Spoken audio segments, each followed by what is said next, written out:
तो आपका स्वागत है हमारे YouTube चैनल स्मार्ट मैकेनिकल में।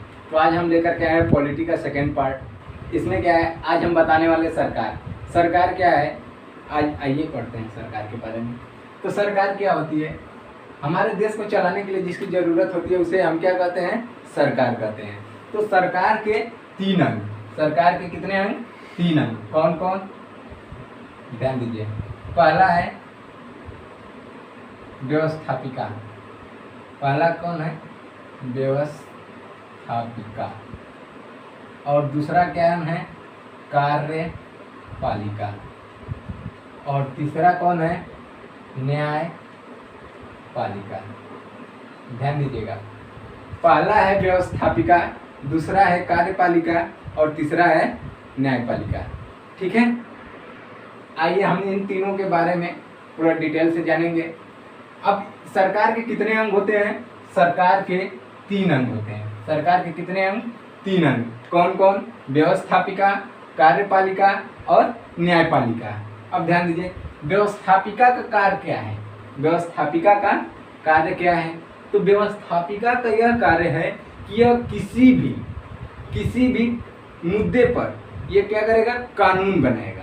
किसी भी मुद्दे पर यह क्या करेगा, कानून बनाएगा। तो अर्थात व्यवस्थापिका का कार्य है कानून बनाना। व्यवस्थापिका का क्या कार्य है, कानून बनाना। ये हमारा व्यवस्थापिका का कार्य हो गया। अब इसके बाद कार्यपालिका, कार्यपालिका का कार्य क्या है।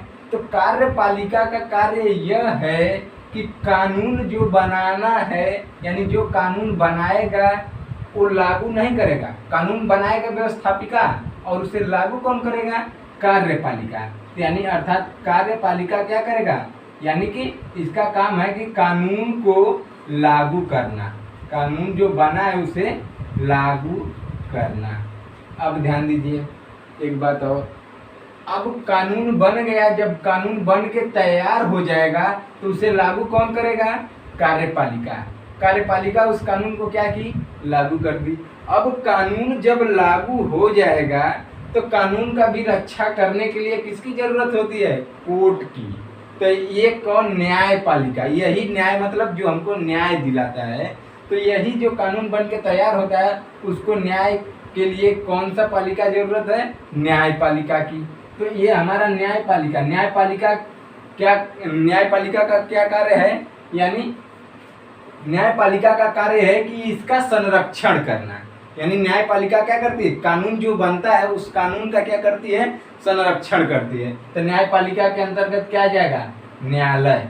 क्या जाएगा, न्यायालय। जैसे सुप्रीम कोर्ट, हाई कोर्ट, ये क्या हो गए, न्यायालय। तो सरकार में हम दो सरकार पढ़ेंगे, एक संघ और दूसरा राज्य।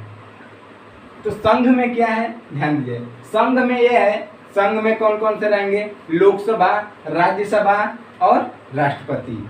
ये संघ के सरकार है। तो अब इसके बाद इसके भी कई अंग हैं। अब हम इसको डिटेल से बताएंगे। अब बात करते हैं कि सरकार में जो सरकार के जो तीन प्रकार हैं, ये कौन कौन सी पालिका है। एक व्यवस्थापिका है, एक कार्यपालिका है और ये न्यायपालिका है। ये कैसे लागू होता है और कहाँ कहाँ लागू होता है। तो ये जो सरकार के जो अंग है, इसको चलाने के लिए 5 प्रकार की प्रणाली की जरूरत होती है। सरकार को चलाने के लिए 5 प्रकार की प्रणाली की आवश्यकता है। तो वो 5 प्रकार की प्रणाली जो है वो कौन कौन सी प्रणाली है जिससे सरकार को क्या किया जा सकता है, चलाया जा सकता है। तो विभिन्न देशों में विभिन्न प्रकार की शासन प्रणाली चलाई जाती है। तब कौन कौन सा देश है, अब कौन किस देश में कौन सा शासन प्रणाली है, कौन से देश में कौन सा शासन प्रणाली नहीं है। तो आइए हम देखते हैं कि अब पहला है अध्यक्षात्मक प्रणाली। अध्यक्षात्मक प्रणाली ये क्या है, अब ध्यान दीजिए। अध्यक्षात्मक प्रणाली यह प्रणाली है जिसमें सर्वे सर्वा, उस देश का सर्वे सर्वा कौन होता है, राष्ट्रपति होता है। तो जिस देश का सर्वे सर्वा राष्ट्रपति होता है वह कौन सी प्रणाली होती है, अध्यक्षात्मक प्रणाली। इसको हम कौन सी प्रणाली और कहते हैं, प्रेसिडेंशियल गवर्नमेंट।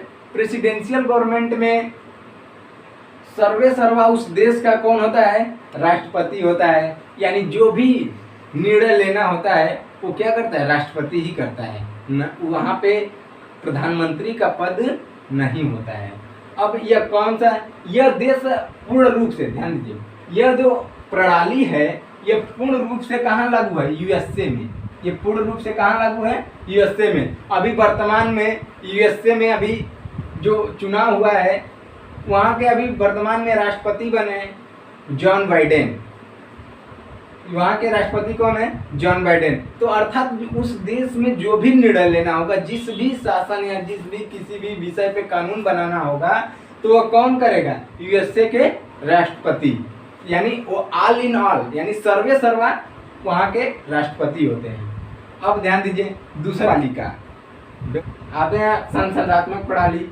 संसदात्मक प्रणाली में क्या है, ध्यान दीजिए, संसदात्मक प्रणाली में यह है कि इस शासन प्रणाली के अंतर्गत राज्य और संघ, इस संसदात्मक प्रणाली के अंतर्गत राज्य और संघ,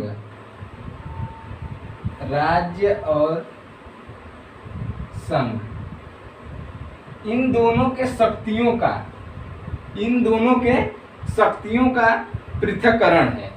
इन दोनों के शक्तियों का क्या है, पृथक्करण है। तथा कार्यपालिका का बहुत हद तक व्यवस्थापिका पर नियंत्रण होता है। बहुत हद तक कार्यपालिका का नियंत्रण किस पर होता है, व्यवस्थापिका पर। यह शासन प्रणाली अर्थात संसदात्मक शासन प्रणाली ये हमारे देश भारत अर्थात इंडिया में लागू है। यह प्रणाली कहाँ लागू है, भारत में। और यह प्रणाली कहाँ से लिया गया है, यह प्रणाली जो लिया गया है ये ब्रिटेन के संविधान से लिया गया। कहाँ से, ब्रिटेन के संविधान से। तो यह संसदात्मक प्रणाली बात करते हैं। एक बात और, अच्छा एक बात और ध्यान रखना, अध्यक्षात्मक प्रणाली में एक बात और, अध्यक्षात्मक प्रणाली में क्या है कि इसमें जितने भी जो भी कार्यपालिका का प्रमुख होगा, यानी ये अध्यक्षात्मक प्रणाली में कार्यपालिका, व्यवस्थापिका और न्यायपालिका सब एक है। तो इसमें क्या है कि व्यवस्थापिका और कार्यपालिका का जो हेड होता है वह बिना संसद सदस्य बने अपने सपोर्टरों को क्या कर देता है, मनोनीत कर देता है किसी भी सदन में सदस्य बनने के लिए। अर्थात हम लोगों के यहाँ क्या है कि जब तक वो किसी भी संसद या किसी भी सदन का सदस्य नहीं होगा तब तक उसे निर्वाचित नहीं किया जाएगा। लेकिन ये अध्यक्षात्मक प्रणाली में ये नहीं है। ये अध्यक्षात्मक प्रणाली में ये अपना जो राष्ट्रपति जो चुन जाता है वो राष्ट्रपति अपने सपोर्टर को किसी भी पद पे निर्वाचित कर सकता है। वहाँ पे ये नहीं रहेगा कि आपको हम ये बनाने के लिए आपको इस सदन में आपको सदस्य की जरूरत होगी, तो सदस्य आप नहीं भी हैं तो भी आप उस पद के लिए एलिजिबल हैं। जबकि हम लोगों के देश में ऐसा नहीं है। अर्थात अगर किसी भी राज्य का मुख्यमंत्री भी बनाना है तो उन्हें विधानसभा या विधान परिषद में किसी भी सदन का क्या होना चाहिए, सदस्य होना चाहिए। वो भी कब, जीतने के 6 माह के भीतर। तो इसलिए ये यहाँ पर अध्यक्षात्मक प्रणाली, इसको लूट प्रणाली के भी नाम से जाना जाता है। अध्यक्षात्मक प्रणाली को लूट प्रणाली के भी नाम से जानते हैं। अब ध्यान दीजिएगा तीसरी बात। अब आते केसी वियर के अनुसार संघीय शासन प्रणाली। केसी वियर के अनुसार संघीय शासन प्रणाली में सरकार की शक्तियों का पूरे देश की सरकार और देश के विभिन्न प्रदेशों की सरकारों की विभाजन इस प्रकार किया जाए कि प्रत्येक सरकार अपने अपने क्षेत्र में कानूनी तौर पे एक दूसरे से स्वतंत्र हो, एक दूसरे से क्या हो, स्वतंत्र हो, जिसे संघात्मक शासन प्रणाली कहते हैं। ठीक है। अब बात आती है गणतांत्रिक शासन प्रणाली। गणतांत्रिक शासन प्रणाली क्या है, अब ध्यान दीजिए। देखिए, वैसा देश जहाँ पर राज्यों का प्रमुख एक हो तथा यह लोकतांत्रिक ढंग से निर्वाचित होकर के आए, जिसे हम क्या कहते हैं, गणतांत्रिक शासन प्रणाली। इसकी झलक भारत में भी मिलती है, जबकि इसकी संपूर्ण झलक फ्रांस के संविधान में मिलता है। अर्थात फ्रांस में इसकी संपूर्ण झलक मिलती है, जहां पर गणतांत्रिक शासन प्रणाली की व्यवस्था है। अब बात करते हैं एकात्मक शासन प्रणाली। अब एकात्मक शासन प्रणाली क्या है? एकात्मक शासन प्रणाली के अंतर्गत ऐसा देश जहां पर केवल एक ही शासन हो, यानी कि केवल एक ही शासन हो, वह कौन सा प्रणाली होता है? शासन यानी एकात्मक शासन प्रणाली होता है। इस प्रणाली के अंतर्गत इस प्रणाली के अंतर्गत हर एक वर्ष बाद राष्ट्रपति का क्या होता है? चुनाव होता है। हर एक वर्ष के बाद राष्ट्रपति का क्या होता है? चुनाव होता है। अब यह शासन प्रणाली कहाँ पे लागू है? स्विट्जरलैंड में। स्विट्जरलैंड में यह शासन प्रणाली स्विट्जरलैंड में लागू है।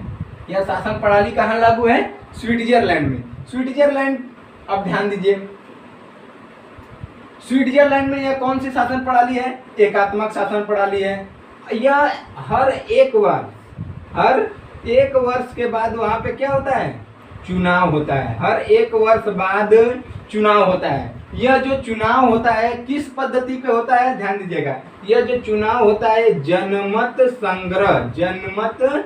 संग्रह पद्धति पर यह चुनाव होता है। यानी एकात्मक शासन प्रणाली स्विट्जरलैंड में लागू है, जो हर वर्ष क्या होता है? चुनाव होता है। किसका? राष्ट्रपति का। किस पद्धति के द्वारा होता है? जनमत संग्रह पद्धति के द्वारा होता है। अब ध्यान दीजिएगा एक बात और, सबसे ज्यादा इसमें से सबसे ज्यादा जो पूछने वाला क्वेश्चन है, एक अध्यक्षात्मक प्रणाली पूछता है और एक संसदात्मक और एक एकात्मक। ये तीनों सबसे इम्पोर्टेंट है, क्योंकि ये जो अध्यक्षात्मक प्रणाली है इसको लूट प्रणाली के भी नाम से हम क्या करते हैं? जानते हैं। और हमारे देश में जो लागू है प्रणाली, वो कौन सा? संसदात्मक प्रणाली है, जिससे हमारा मेंबर ऑफ पार्लियामेंट जो संसद है, उस संसद में हम क्या करते हैं? अब किसी भी कानून को बनाना है तो हम उस संसद में क्या करते हैं? बैठक बुलाते हैं। अब ध्यान दीजिए, अब एकात्मक शासन प्रणाली के बारे में आपने जान लिया कि एकात्मक शासन प्रणाली जो है वो कहाँ लागू होता है? स्विट्जरलैंड में। स्विट्जरलैंड में जब लागू होता है वह कौन सी प्रणाली हो जो हर एक वर्ष के बाद चुनाव कराती है? तो वह कौन सी प्रणाली है? एकात्मक शासन प्रणाली। ये कहाँ लागू है? स्विट्जरलैंड में। यह इसका जो चुनाव होता है कैसे होता है? तो जो इसका चुनाव होता है जनमत संग्रह पद्धति के द्वारा होता है। ठीक है, आगे चलते हैं। आगे हमने बताया सरकार क्या है? सरकार के कितने अंग हैं? 3। सरकार के 3 अंग कौन कौन से हैं? व्यवस्थापिका, कार्यपालिका, न्यायपालिका। न्यायपालिका में क्या आता है? Supreme court. न्यायपालिका में क्या आता है? Supreme court. हम बताएंगे कि कौन कौन से आर्टिकल किसके तहत आते हैं। अभी हम एक वीडियो लेकर के आएंगे। अभी इसको कंप्लीट करने के बाद हम आर्टिकल यानी अनुच्छेद का भी वीडियो हम आप लोग को देते रहेंगे। अब बात आती है व्यवस्थापिका। व्यवस्थापिका का कार्य क्या है? कानून बनाना। और कार्यपालिका का कार्य है कानून लागू करना। और न्यायपालिका का कार्य है इनका संरक्षण करना। अब बात आ गई। अब इसके बाद व्यवस्थापिका को ही हम क्या कहते हैं? व्यवस्थापिका को ही हम क्या कहते हैं? संसद कहते हैं। अब ध्यान दीजिएगा, व्यवस्थापिका को ही हम क्या कहते हैं? संसद। अब ध्यान दीजिए एक बात और, सरकार 2 प्रकार की होती है। पहला राज्य सरकार, दूसरा केंद्र सरकार। पहला राज्य सरकार और दूसरा केंद्र सरकार। तो राज्य सरकार और केंद्र सरकार दोनों का हम अगले वीडियो में संक्षेप में एक फिगर, एक ग्राफ के माध्यम से हम दोनों को क्या करेंगे? पढ़ेंगे। आज के लिए इतना ही। आप हमारे YouTube चैनल पे बने रहिए और हमारे वीडियो की ज़्यादा से ज़्यादा like and subscribe and share करने का प्रयास कीजिए। और बाकी वीडियो हम आपको प्रोवाइड करते रहेंगे स्टेप बाय स्टेप। कल से हमारा चलेगा आर्टिकल। अभी हम आपको बताएंगे पहले सरकार का पूरा विच्छेद, इसमें करेंगे सरकार का, राज्य सरकार, केंद्र सरकार। इसके बाद हम पॉलिटी का जो क्लास है एकदम स्टार्टिंग से ले चल रहे हैं। आपको कोई भी दिक्कत नहीं होगा। कहीं पर भी अगर प्रॉब्लम होगा तो हम उस समस्या का समाधान करने के लिए रेडी हैं।